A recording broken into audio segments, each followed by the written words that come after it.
Well, I talk about angles and rounds a lot because it was an idea that I came up with in the context of balance of a wine. You know, there's all these things we talk about, and how do you figure, what is balance? You know, well, balance implies two things usually that are in equilibrium.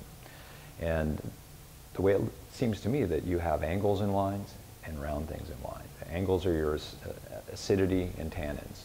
Yeah, we could agree. Those are angular things in your mouth. What are rounds? You know, sugar, if it's there, residual sugar, the body, the glycerols and things that have been also produced during fermentation. In some ways, the sense of the fruit flavor. So how did they come to balance?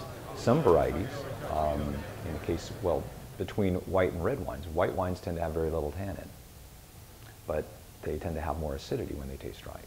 So you're getting your angular side from the acidity and to balance the round things that you have in there. With red varieties, some red varieties have a huge amount of tannin.